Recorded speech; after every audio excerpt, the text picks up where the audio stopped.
You okay? Can I come in? Yeah.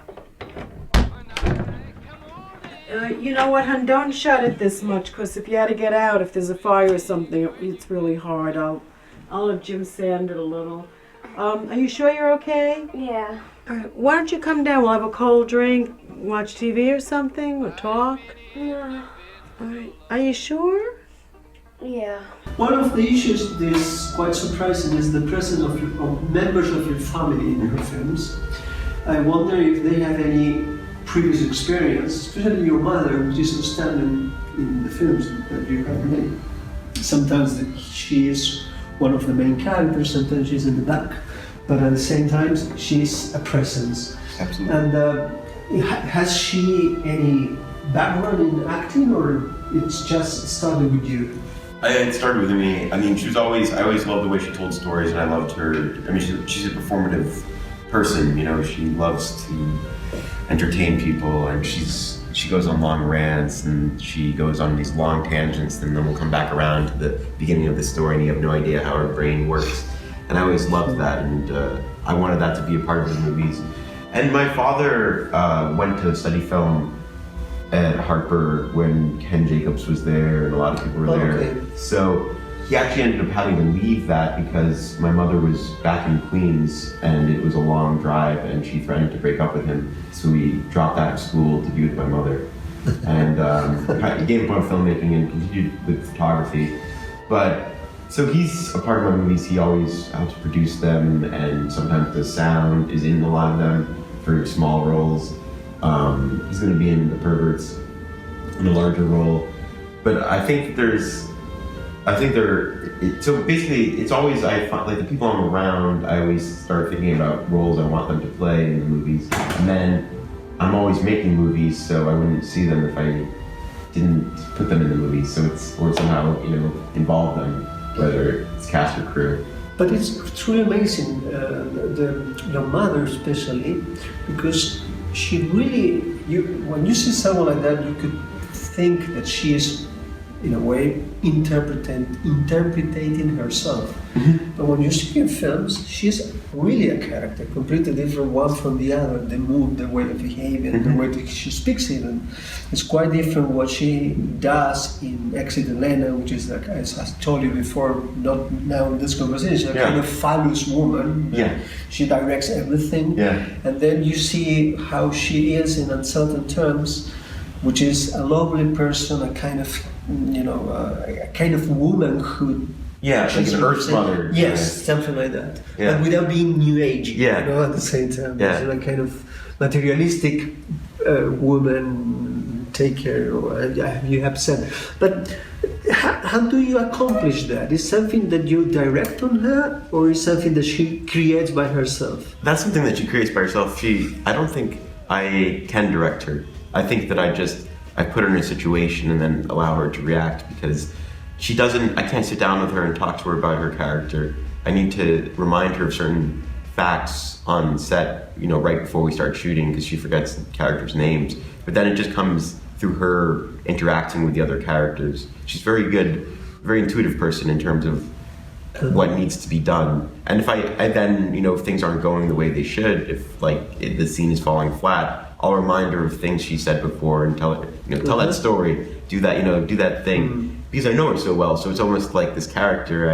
I mean, it's like in her two large roles so far, it's always an exaggerated version of a part of her. So it's always bringing that out. And let's go back to the last two films you've made. Yes. And Certain Terms, especially Stick in Heaven. You made a decision in Stick in Heaven, which is to shoot it with a video which represents the way of an image from the 90s where the whole tale is being taking place. So why you have decided that, of course I can imagine, but I wanted to understand, I would like to understand a little bit further, because it's a big decision, the quality of image change, but why you have made that decision in a way to reproduce where the story is taking place in terms of the quality and the materiality of the image. So, I mean, it did begin as a period piece Then, as I started meeting up with the actors and we talked about what kind of commune it would be and what it was all about, I started watching a lot of documentaries from the 80s and 90s about drug addicts and about cults, and it just, as soon as I started watching them, there's this sense of doom, and I think it's built into the way, like the cameras that were used, the way the light feels, the way everything reads, and so I just knew that it then had to be a period piece. I knew it had to have that sense of doom to it, and so as soon as we basically, I was watching and rewatching John Alpert's movies. He made a movie called Junkie Jr. and Life of Crime, Part 1 and Part 2. And I went to meet with him and I asked him, what camera did you use on Junkie Jr.? And he's like, I don't remember. So then I ended up the producer and I did like endless research online to find out what camera he might have used. We went on YouTube basically and would just look at clips because people will always post, clips of tests they do with their old cameras, and eventually stumbled on the Ikigami.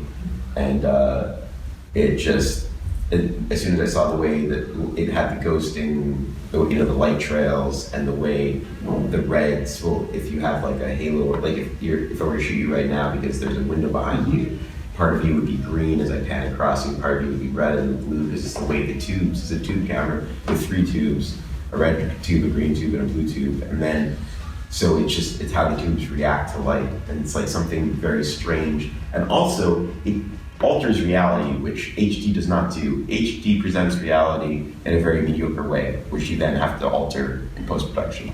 But to shoot on something that immediately alters reality, we did very little color correction on it, was extremely gratifying. Because after shooting 2 films on HD where you're like, I'm not happy with this, while you're shooting it, you're like, you have to wait for post-production to make it even look like something you could stomach. It was such a pleasure to be able to shoot on something that distorts reality, that changes reality, that gives you, that makes, it has a quality to it, which film has, of course, but, we've lost with high definition. And so that was a pleasure. So that was a pleasure that came from the decision to use the camera, but I didn't expect to have such. It made me so happy every day outside to just be able to watch the way distorted. I understand your point, and it's really something in the film. That decision makes a difference, a big difference. Tell me something. We were discussing the other day that some people have, in a way, framed your work as a mumblecore film. Mm-hmm. I don't agree at all about it, because in the way that mumblecore usually are self-centered in a kind of generation group. Usually people don't work in those films. They're like, like a kind of Dazed and Confused after many years. Yeah. Dazed and Confused was conceived in a way. But I would like to see, how do you see that difference? Because it's quite clear it's low budget films, but beyond that, there is any kind of intersection between that movement and your films? I think just as there are far too many filmmakers these days who don't know how to make films, who make terrible work, there are too many people calling themselves critics.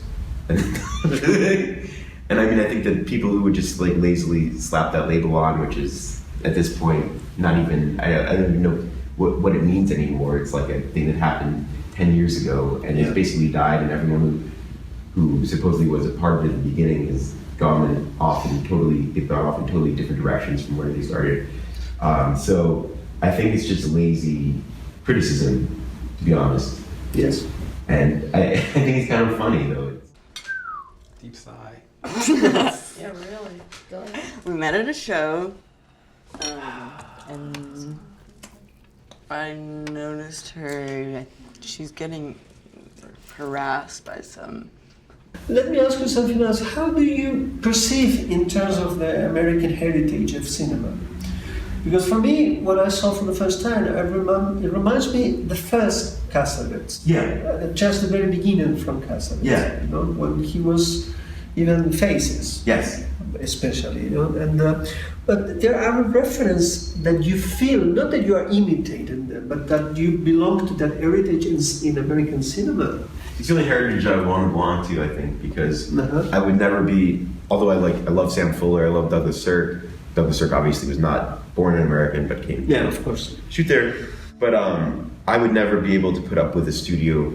I would never be able to put up Sam Fuller. Like, he was a storyteller, and he was able to convince people of these. Like, he could just like command. I don't know. He was an insane guy, and he was able to somehow get his way within a system. More along the lines of, John Cassavetes is far more interesting to me because he just had people work when they could work and didn't have big budgets. I mean, Husbands, I guess, was he started to get larger budgets. He was becoming part of the system. Yeah, but then I mean, Love Streams is perhaps his most experimental, and it's my favorite movie of his. And certainly, he was on this way to making these surreal, bizarre movies, mixing in his form of naturalism, and You never show something with him in terms more on aesthetics.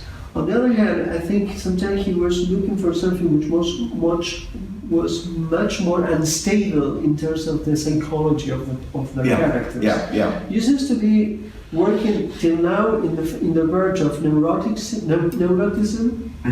or neurotics. Like neuroses. Neurosis, sorry. Yeah.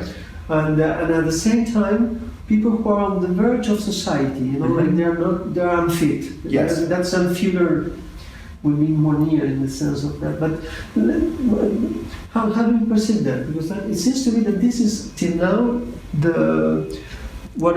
your film are around. But it's self-portraiture to a certain degree because that's how I feel. And so, I mean, I always feel outside of things, and I always feel that's just my general. That's how I was born. That's how my mother feels. How my father feels.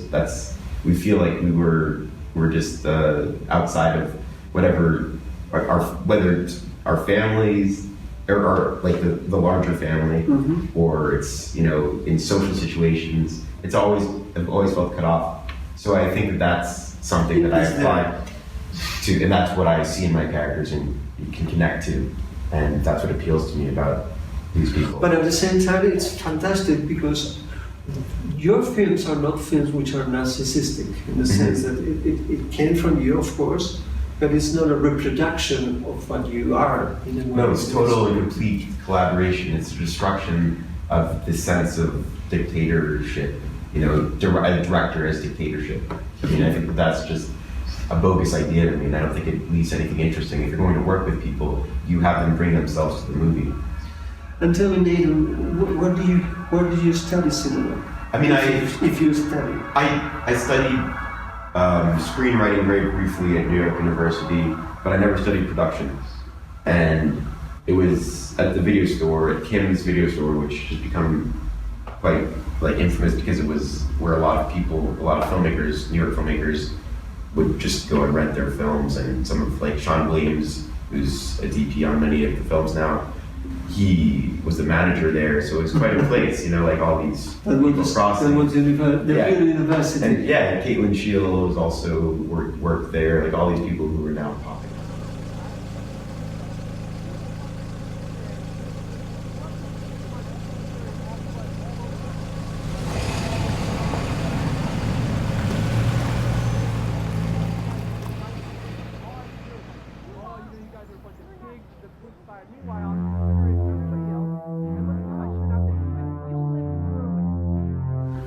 Muy bien, es para nosotros un verdadero placer haber tenido a Nathan Silver en el Cinematógrafo. Recuerden, yo estoy convencido, si bien ya es un director que va de festivales en festivales, pronto va a haber sorpresas en uno que tiene lugar en Suiza. Estuvo este año con sus dos películas, tanto Uncertain Terms como Stinking Heaven en Rotterdam. Ahí arrancó este año Silver. Yo creo que va a ser uno de los directores que va a ser fundamentales de lo que alguna vez se llamó cine independiente estadounidense. No es por ponerle una etiqueta, sino que verdaderamente hay en Silver un cine que es independiente. ¿Independiente de qué? De una cantidad de constricciones que tienen los autores, que tienen los directores a la hora de hacer cine en general. Un verdadero privilegio. Thank you very much. Thank you. And don't forget this name, Mr. Silver.